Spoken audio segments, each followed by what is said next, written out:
directamente también y va a llevar la información hacia la corteza visual en el lóbulo occipital, ¿ya? Bien, entonces la visión. La visión, bueno, el ojo es un órgano sensorial que funciona como una cámara, eso es lo que hay que recordar, ¿no? Enfoca la luz en una superficie sensible a la luz, la retina, ¿no? Utiliza una lente y una apertura, la pupila, cuyo tamaño se puede ajustar para modificar la cantidad de luz que ingresa, ¿no?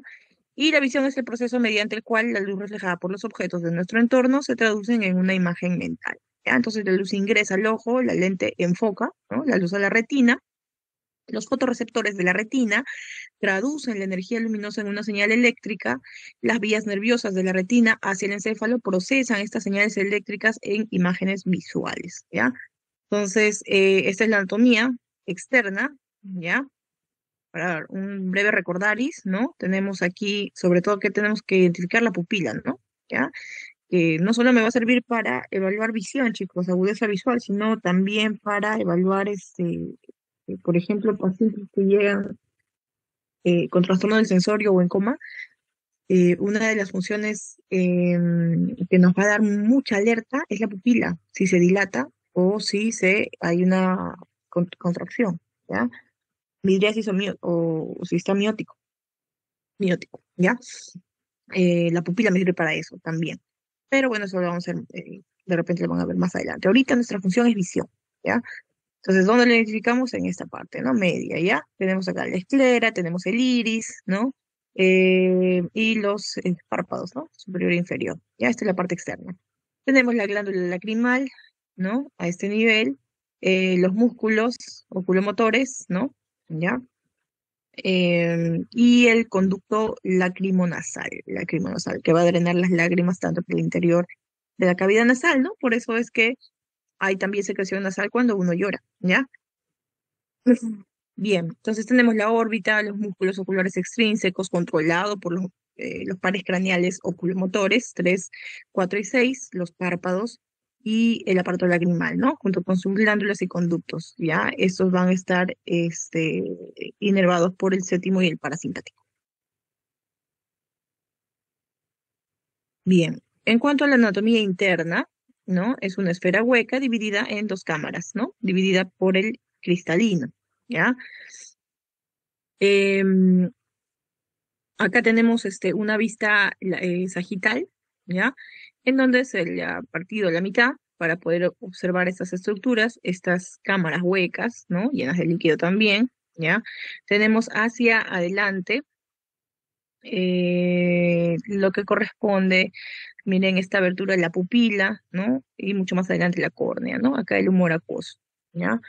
Em, Acá abajo el iris y hacia atrás esta lente, ¿no? Que me va a dividir y va a desviar la luz para enfocarlo en la retina, que se encuentra bien atrás, ¿ya?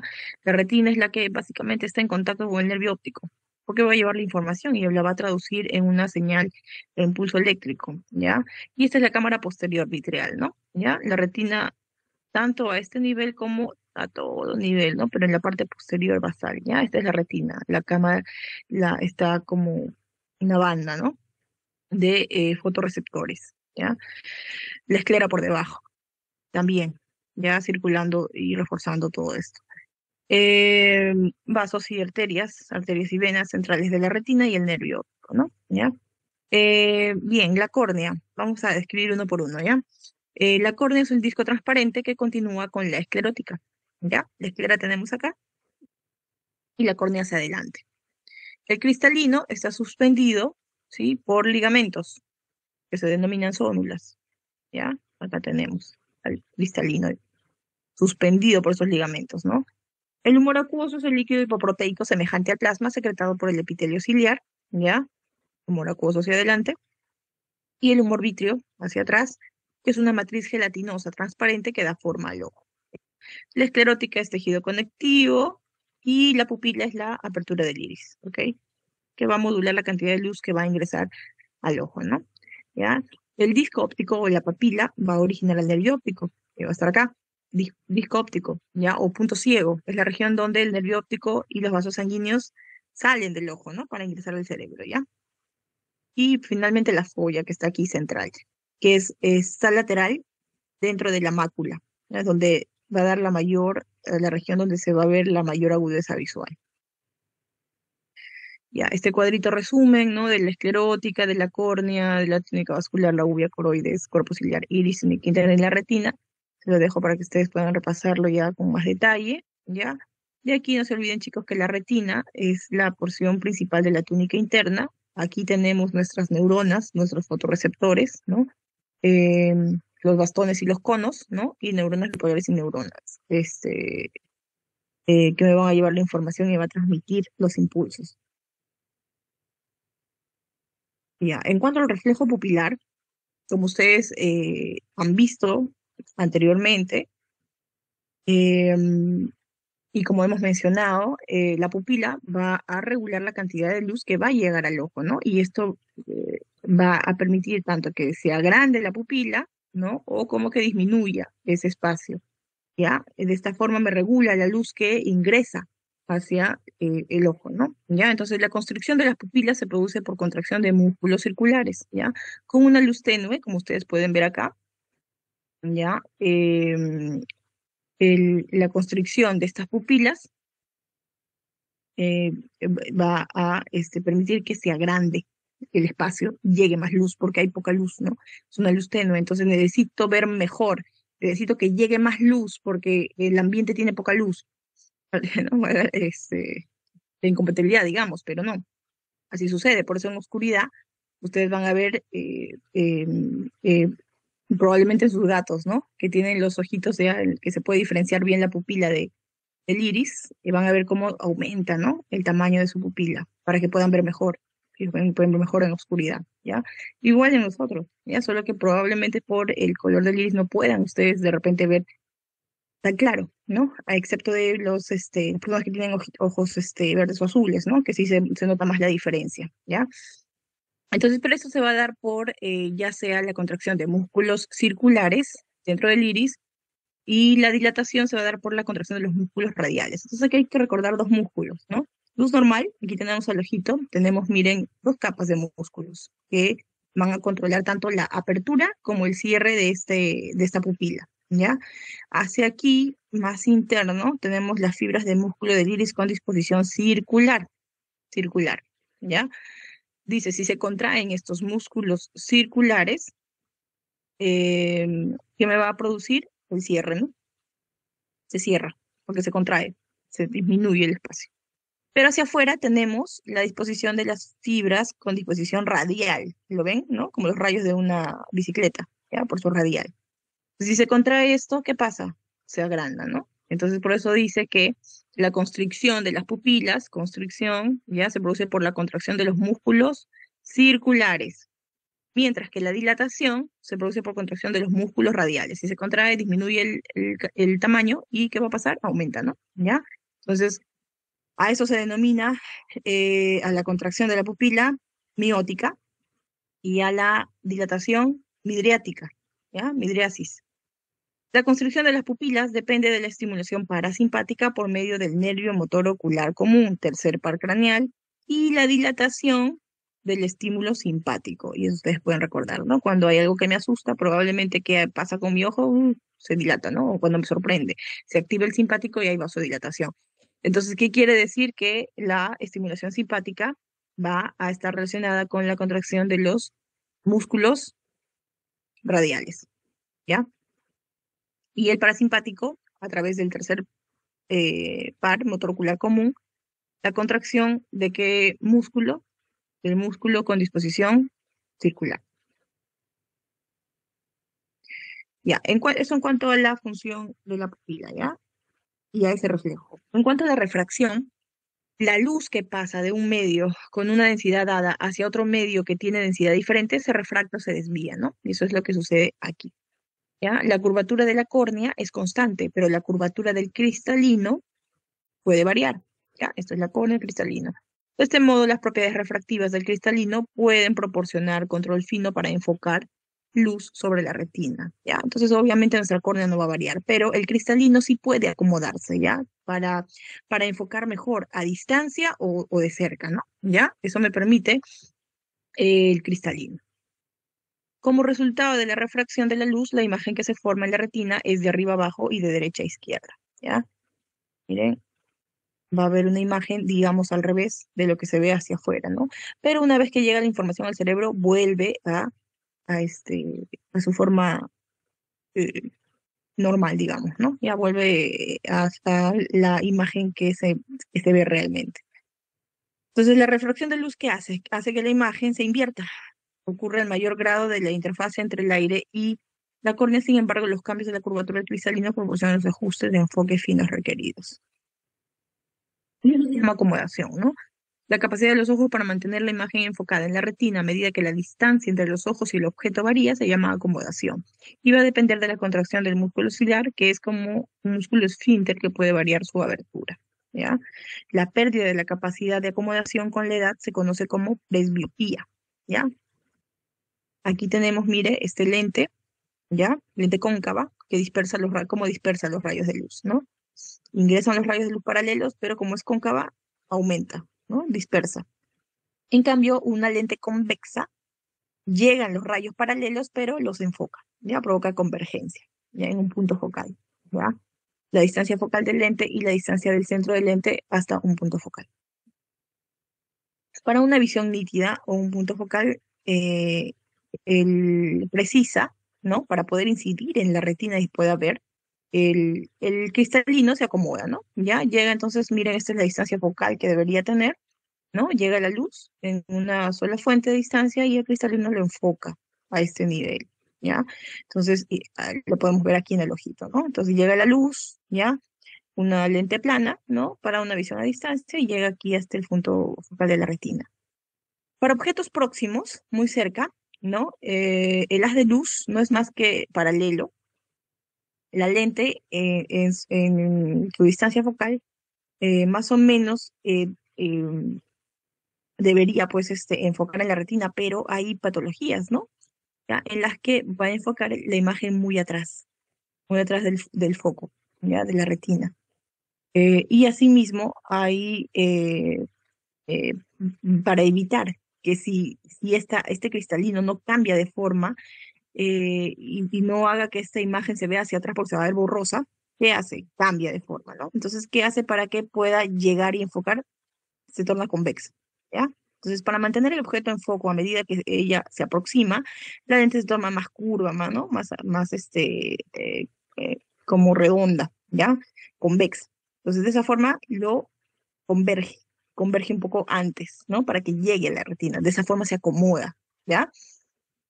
Es lo que vemos acá, ¿ya? Entonces, el cristalino tiene esta capacidad o de ponerse cóncavo o de ponerse convexo, tanto para que se disperse y pueda llegar más lejos del punto focal, o para que llegue más cerca, dependiendo si el objeto se encuentra lejos o cerca, ¿ok? Eh, Estos cambios en la lente se va a dar por los músculos ciliares, como habíamos mencionado, ¿ya? Y lo podemos ver aquí. Aquí tenemos el lente cristalino, tenemos los ligamentos y el músculo ciliar, ¿ya? Hacia adelante la córnea y el iris. Entonces, cuando el músculo ciliar está relajado, las zonas empujan el lente, ¿ya? Las zónulas, que son los ligamentos, ¿ya? Que fijan, ¿no? La forma más plana. Está relajado el músculo, entonces no hay fricción. Pero cuando el músculo ciliar se contrae, libera la tensión de los ligamentos, ¿no? Miren cómo están acá sueltos, porque se contrajo, ¿ya? Entonces libera esta tensión y entonces la lente se torna más curva, ¿no? Más convexa. Entonces, ¿qué haría si está más curva, más redonda? Enfoca más cerca, ¿ya? Y si está más planito, cóncava, dispersa, ¿ya? Entonces, por eso es que el músculo ciliar relajado o contraído va a hacer que estas zónulas, ¿ya? Los ligamentos, zónula, tanto esté tensa o esté relajada, ¿ya? Y por lo tanto cambie la forma del cristalino y me permita la acomodación. Bien, ¿qué anomalías podemos ver? Miopía y hipermetropía, ¿no? ¿Ya? Entonces esto lo podemos ver. Esta es la vista normal de un objeto lejano, ¿ya? Pero si en la miopía, ¿qué va a pasar? El, el, el punto de enfoque va a llegar antes, no va a llegar a la retina, ¿no? Debería llegar acá a la retina, como podemos ver aquí. Entonces, en la miopía, el globo ocular es demasiado largo, entonces llega aquí antes, y por eso se ve borroso. ¿Cómo se corrige con eso? ¿Cómo se corrige? Necesito que llegue más, que se disperse más, poner un lente convexo, como podemos ver acá, ¿no? Entonces, como ya es convexo, llega, los haces hasta el fondo, hasta la retina y se logra ver bien, ¿ya? Esa es la miopía. La hipermetropía, el objeto cercano es claro, ¿ya? Estamos hablando de objetos de cerca. Entonces, la visión de cerca. Normalmente debería el cristalino acomodarse, ¿no? Y enfocar a la retina. Eso es lo normal. ¿Qué pasa en un ojo hipermétrope, ¿no? El globo ocular es demasiado corto. Entonces, el punto focal llega hacia atrás de la retina. También se ve borroso. ¿Qué debo hacer para que llegue más cerca? Usar una lente biconvexa. Como mi cristalino no puede acomodarse bien o el globo ocular es demasiado corto, entonces esta lente convexa va a enfocarlo antes y va a llegar hacia la retina para que pueda ver bien, ¿no? Entonces todo esto es en cuanto a refracción, ¿ya? En cuanto a lo que estamos viendo de acomodación cristalino, ¿no? ¿Ya? Y al tamaño de los globos oculares, ¿no? Y que en algunos casos van a ser miopes y hipermétropes.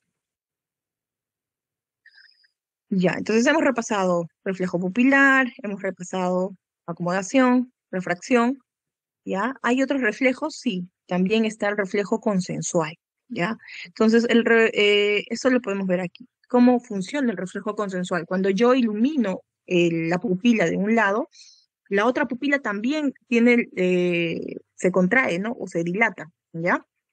De acuerdo al estímulo que yo le esté dando. Un momento, chicos, por favor. Entonces, como decíamos acá, cuando yo ilumino una pupila, la otra también se activa al mismo lado, de la misma forma. Entonces, eso se denomina un reflejo consensual. ¿Ya? ¿Y cómo se da? La luz ingresa a través de la córnea, la luz se modifica por la pupila en forma de la lente, la córnea y el cristalino reflejan la luz hacia la retina, los nervios ópticos se dirigen al quiasma, ¿ya? Miren, aquí podemos verlo. Este es el tracto óptico, ¿no? Ya que ustedes conocen. Llega la luz hacia el ojito, ¿no? A través de la pupila, córnea pupila, llega la información hacia la retina lleva los nervios ópticos, ¿ya? Nervio óptico, quiasma, ¿no? Llega al quiasma óptico. Se da sinapsis donde en el cuerpo geniculado lateral del tálamo, ¿ya? Y una vez aquí va a llevar las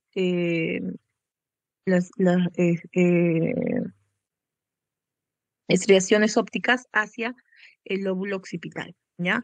Entonces, hay vías colaterales que van al mesencéfalo y hacen sinapsis con el tercer par craneal. De esa forma es que se da la consensualidad, ¿ya? Eh, ya, porque básicamente va a haber interconexión no solo para que llegue la información a la corteza, sino también con el tercer par craneal. Entonces, por eso es que es consensual, ¿ya? En cuanto a las alteraciones de las vías visuales, tienen que recordar este cuadrito, chicos, ¿ya? Ojo izquierdo, ojo derecho, ¿ya? Siempre tenemos nuestro campo temporal de visión, ¿ya? Y campo nasal. Campo temporal más externo en ambos lados y el campo nasal obviamente al lado de la nariz, ¿ya? Esa es la denominación. Entonces, ¿qué va a pasar? Puede haber alguna alteración tanto a este nivel en el nervio óptico o en el quiasma o hacia atrás en la cintilla óptica. ¿Ya? O incluso aquí muy atrás, en los fascículos ya genículo calcariano, ¿no? ¿Ya? Entonces, ¿qué va a pasar, por ejemplo, si la lesión se da a este nivel en el nervio óptico, en A? No va a haber visión o va a haber amaurosis en el ojo izquierdo solamente, porque no estoy afectando el resto de vías, ¿no? ¿Ya? Entonces, directamente, cuando hay la lesión a este nivel, vamos a encontrar esta alteración, ¿ya? Lo oscuro va a ser amaurosis, ¿ya, chicos? O zonas donde el ojo no va a ver. Cuando hay una región quiasmática, vamos a tener esta visión tubular, muy clásica, ¿ya? Que podemos ver, por ejemplo, en tumores celares que están por debajo del quiasma. Por compresión, generan este tipo de visión, ¿ya? Los pacientes vienen con una visión solo nasal, ¿ya? Solo en el campo nasal y la parte temporal no van a visualizar. Si hay una lesión a este nivel en C, vamos a tener, a esto se denomina hemianopsia bitemporal porque es en ambos campos temporales, ¿no? Hemos dicho temporal. En cambio, si tenemos acá en C, ¿ya? Vamos a ver que viene tanto fibras del nervio óptico del lado izquierdo que pasan directamente, como del lado derecho que cruzan por el quiasma y también llevan la información. Por eso es que va a haber este tipo de alteración. En el ojo izquierdo va a haber alteración de qué campo, el campo nasal, me llega la información acá y esto es lo que va a llegar a la información. Entonces va a haber del campo nasal, ¿ya? En el ojo izquierdo no va a haber a este nivel. Y en el ojo derecho viene la información ¿cómo? ¿Ya? Mire, la que cruza viene de aquí, de la parte media, pero esa parte media que ve, la parte temporal, ¿ya? Temporal, parte media, y esta es la que va a cruzar. Entonces, a este nivel, ¿qué va a estar alterado? El temporal, ¿ya? Entonces, por eso también hay una hemianopsia, pero es homónima, ¿no? ¿Ya? Temporal hacia el ojo derecho y nasal hacia el lado izquierdo, ¿ya? Si fuese este otro lado, al revés, pero también homónima. Homónica, ¿por qué? Porque son del mismo lado. Acá, heterónima, porque son de distintos lados, ¿no? A pesar de que los dos son temporales, pero son heterónimos, porque acá está en un lado y acá está en otro lado, ¿ya? Y si hay una lesión a nivel del fascículo genículo calcariano, miren cómo hay alteración también del mismo nivel, pero se respeta la, ¿ya? Bien. Ahora vamos a la retina, ¿ya? Ya hemos hablado de las vías neurales, hemos hablado de los reflejos, pupilar, consensual, la refracción. Ahora vamos a ver cómo se traduce la información de la retina, ¿no? ¿Ya? La retina está organizada por capas que contienen diferentes tipos de células y prolongaciones nerviosas, ¿ya? Lo tenemos acá, miren, tiene cápula, tiene una capa de células ganglionares, células bipolares, ¿no? Células horizontales y el epitelio pigmentado.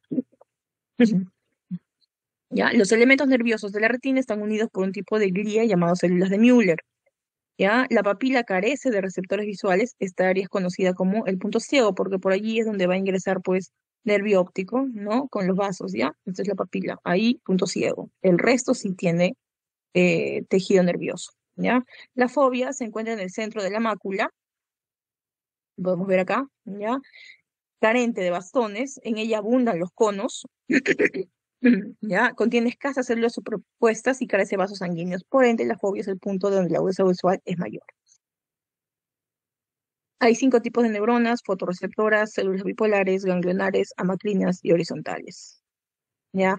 Pero lo que nosotros tenemos que recordar cuáles son nuestros conos y nuestros bastones, ¿no? ¿Ya? Con los bastones que van a llevar la información hacia el nervio óptico, ¿ya?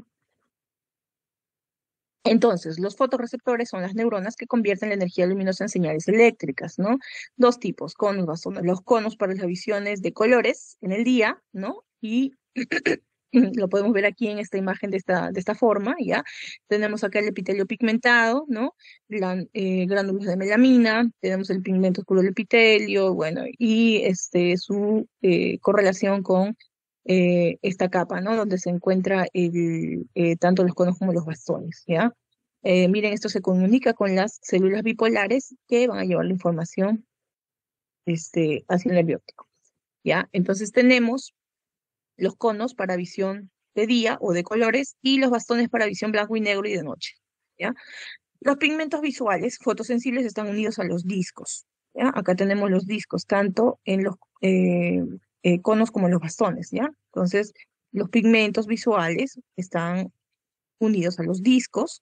Los bastones tienen un tipo de pigmento visual llamada la rodopsina, ¿ya? Acá si sacamos acá algunos discos y lo amplificamos, vamos a ver esta molécula de rodopsina que tiene su opsina y su retinal, ¿ya? Dividido. Entonces, este es el pigmento visual del bastón, ¿ya? Para visión de noche. Y los conos tienen 3 pigmentos para luces rojas, verde y azul, ¿ya? Entonces vamos a tener un segmento externo en donde la traducción de la luz ocurre en el segmento externo de los fotorreceptores debido a los pigmentos visuales de las membranas de los discos, ¿ya? Y en el segmento interno tenemos mitocondrias, la localización de las principales organelas y operaciones metabólicas como síntesis de fotopigmento y producción de ATP, ¿ya?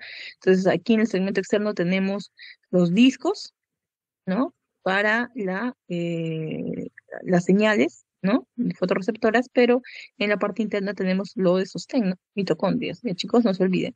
Y finalmente la sinapsis, ¿no? Con células bipolares. Ya. Vamos a repasar la rodopsina. ¿ya? Que está compuesta por dos moléculas, la opsina y el retinal. La opsina, que lo podemos ver aquí adentro, ¿ya? Es una proteína inmersa en la membrana de los discos de los bastones, y el retinal es un derivado de la vitamina A, que es porción del pigmento que absorbe la luz, ¿ya? Por eso es que siempre se recomienda vitamina A para mejorar la visión, dicen, ¿no? ¿Ya?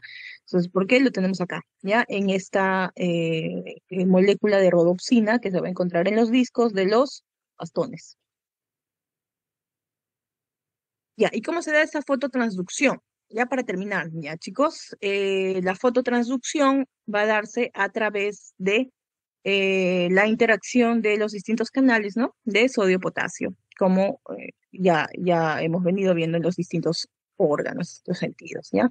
Tenemos aquí nuestro bastón, ¿no? Con sus discos, ¿no? Estos discos, miren, en la oscuridad, que es donde más actúa, miren cómo ver liberación tónica de neurotransmisores, ¿no? Para las neuronas bipolares, gran cantidad de neurotransmisores, ¿ya? Entonces, en la oscuridad, la rodopsina está inactiva, ¿ya? Están juntos, la opsina y la retinal. Acá tenemos una transducina, proteína G, este es un disco, y tenemos las altas concentraciones de GMP cíclico, ¿no? Esta alta concentración de GMP cíclico me permite que estos canales, ¿ya? De voltaje, de sodio-calcio, estén abiertos, incluso el de potasio, y me va a permitir un potencial de membrana en la oscuridad de menos 40 milivoltios, ¿ya? De esta manera va a permitir la liberación tónica de neurotransmisores de neuronas bipolares, ¿ya?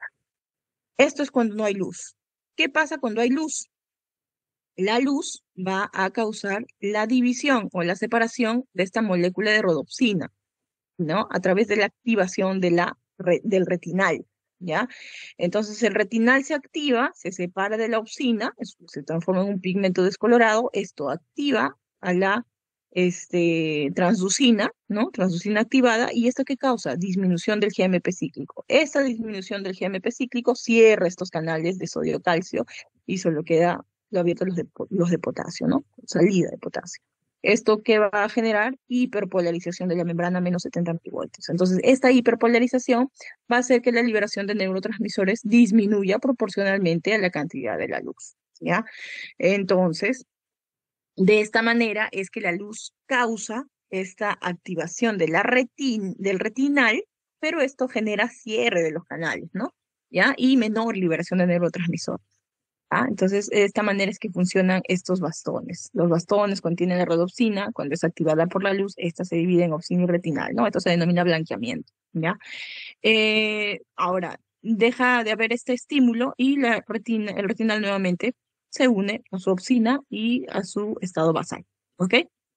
Bien, entonces, recordar que los bastones contienen tres tipos de canales iónicos, principalmente canales con compuerta de nucleótido cíclico, canales de potasio y canales de calcio voltaje dependiente, ¿ya? Eh, ya, eso sería todo, porque ya hemos hecho olfatorio. No sé si tienen alguna duda, alguna pregunta.